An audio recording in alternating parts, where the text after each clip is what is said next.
Good morning everyone. Welcome back to my channel.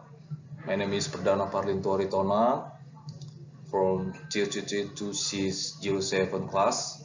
So today I will present my active listening skills assignment. First of all, I would like to express my gratitude to God, Jesus Christ, and let's begin. Part 1 fulfill the text correctly. From the audio of part 1, the right line is my answer. So let's begin. Hi everybody, I'm Jeff Siegel. Good to see so many people here. As you know, I've been asked to come along and give you some advice about how to break into the music industry. And before I start, I better make it clear that this talk is for people wanting to work with the and for artists, not to actually be musicians. Okay? Right. So I've been in the music biz for quite a number of years now, and I've worked with a lot of amazing people. So here are my tips for what they're worth. First of all, I know a lot of you are thinking about further degrees, but forget the MBA. This business is much more about experience than qualifications. So it's better to start working as soon as you can. Easier said than done. You might say, but I'm talking about any kind of relevant work experience. Don't panic. You can start small. Go on to your local music venue or a small music company in your hometown and see if there's something you can do. It could just be selling tickets on the doors. You'll get to meet people and one thing might lead to another. Obviously, paid work is better than unpaid, but you have to start somewhere. You need to be in an environment where you are learning stuff and making contacts. Ah, a question already. Yes, said Jeff Siegel. What about being an intern? Are there many internships available nowadays? Said Girl A. There definitely are some. Not a huge number. As you know, it's a very competitive industry. But the bigger companies certainly do take on people. And if you get your foot in the door at a big place, you've really got to prove your worth. So the higher ups that you have some kind of unique skill or knowledge, maybe something to do with social networking or even knowledge of the music scenes in the place you grew up. If you possibly can, let them see that you have something special to offer, and with the end like that, they'll keep you on. Remember that companies often want interns because they're young and have their finger on the pulse. Show them that you know what's going on, what people are listening to, how to find new acts, and so on. Find a cool app that they don't know about. Okay, another question from over there, said Jeff Siegel. How important is networking, said Boy. Meeting people and making connection is absolutely vital. If people see you as an ambitious networker, if they think you're just pleasing them, that's not so good. Nobody wants to feel like a stepping stone in someone else's career.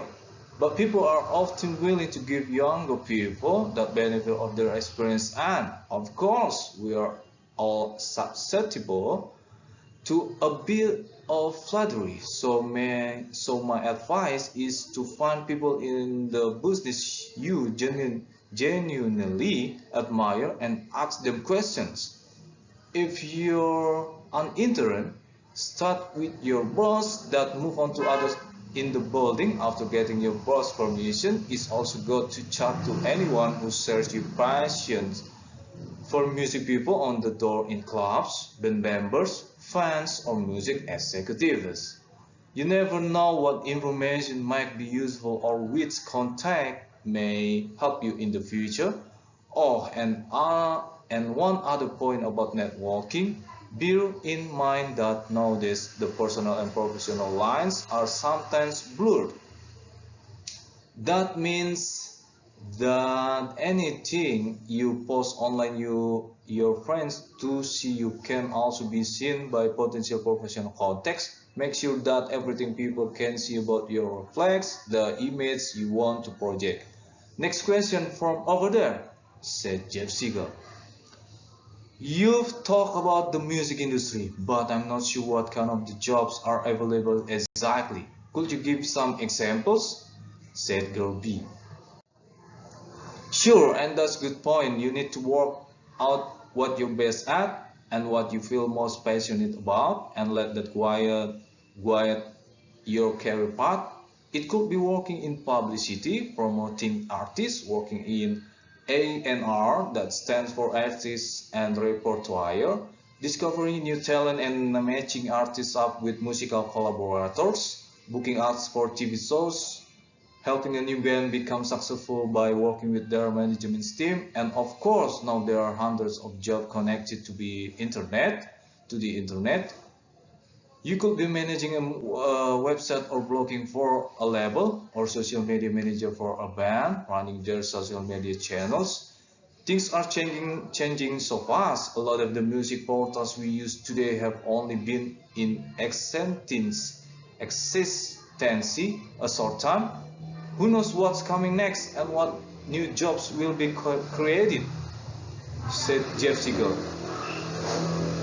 Thanks, that's really useful. I also wanted to ask you to ask how you deal with celebrities. Have you worked with many? Said girl B. Yeah, quite a few. The main thing is not to be a starstruck, just treat them as clients. It's a business relationships. If you get tongue-tied and clump up, everyone will feel awkward. The other thing is the unknown singer of today could be the star of tomorrow. So you need to treat everyone with respect. I remember, right? Says Jeff Siegel. Okay, next to part 2. Fulfill the text from audio part 2. And the right line is my answer. And let's begin. Morning everyone. Quiet please. Right. Okay, so today I'm going to give you some advice to help you prepare for the exams next week. So make some notes as I'm talking. Please everybody. Ready? Now, while you're studying, eat food that gives you energy. Don't be tempted to eat sweets or drink cola. Sugar won't help you study, but fruit and cereals will. Apples actually are especially good. Find a comfortable place with plenty of light when you study, but not too comfortable or you'll fall asleep.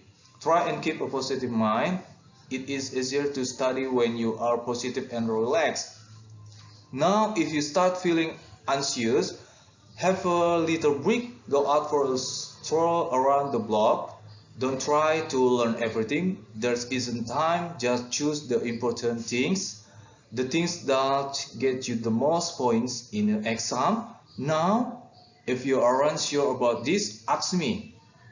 First, learn the main ideas and don't worry too much about the details. If you have time, you can come back later and read the details. Make notes of these key points and read them. Then cover them up and try to remember all the points. Now, it might be boring, but repetition helps you to remember. Use past exam papers to study. They will help you understand what kind of questions come up. There are plenty of past exam papers in the library. You can photocopy them and take them home. Take regular breaks while you're studying. A few minute break every half hours is usually enough. Get some fresh air and stretch your arms and legs. Drink a glass of water too. It's important to keep hydrated. And last but not least, good luck. I'm sure you'll all do your best. Okay, everyone. Next to party and answer the question correctly from audio party. So the red line is my answer, and let's begin. 1. What even first triggers Chicken Little's fear, and how does she interpret it? And my answer is the fear is triggered when Chicken Little is picking up corn in the courtyard and something hits her on the head with the whack. She interprets this event as the sky falling and decides she must go and tell the big boss. And number 2, how do the other animals respond to Chicken Little's claim about the sky falling? And my answer is the other animals, Cocky Locky, Ducky Daddles, Goosey Lucy, and Turkey Lurkey, respond with immediate belief and curiosity. Instead of questioning her claim, each animal asks, "May I come with you?" and joins her on the journey to warn the big boss. Next, number 3. What mistake do the animals make when they meet Foxy Woxy? And my answer is the animals make the mistake of trusting a predator. When Foxy Woxy tells them they are going the wrong way and offers to show them the proper with the palace, they follow him directly into his cave, his den without suspicion. And number 4, describe the journey of the animals. What repetitive pattern in use in the story? My answer is the journey is a fast-paced trek through the countryside toward the big boss palace. The story uses a cumulative repetitive pattern where each new character is added to an ever-growing list. And the dialogue pattern, "Where are you going?" followed by, "We're going to tell the big boss the sky's falling." And the narrative pattern, "They went along and they went along and they went along," is repeated every time the group moves to a new location or meets a new character. And number 5, make a note and retell the story. My answer is the note. This version of the story is based on the English tale by Joseph Jacobs. It uses the American name Chicken Little. Unlike modern Disney versions, this traditional tale has a dark ending where most of the characters are eaten. Retelling. One day, Chicken Little is hit on the head and panics. Believing the sky is falling, she sets off to tell the big boss, and along the way recruits a band of feathered friends, Cocky Locky, Ducky Daddles, Goosey Lucy, and Turkey Lurkey. The group eventually encounters Foxy Woxy, who tricks them into entering his dark cave by claiming it is a shortcut to the palace. Inside the cave, Foxy Woxy waits at the entrance and eats the animals one by one as they enter. First, Turkey Lurkey, then Goosey Lucy, then Ducky Daddles. When he tries to eat Cocky Locky, he misses his first snap. This allows Cocky Locky to scream a warning to Chicken Little, who turns tail and runs home, never actually delivering her message to the boss. Okay everyone, I think enough for today's assignment. See you to next project, and God bless you. Thank you everyone.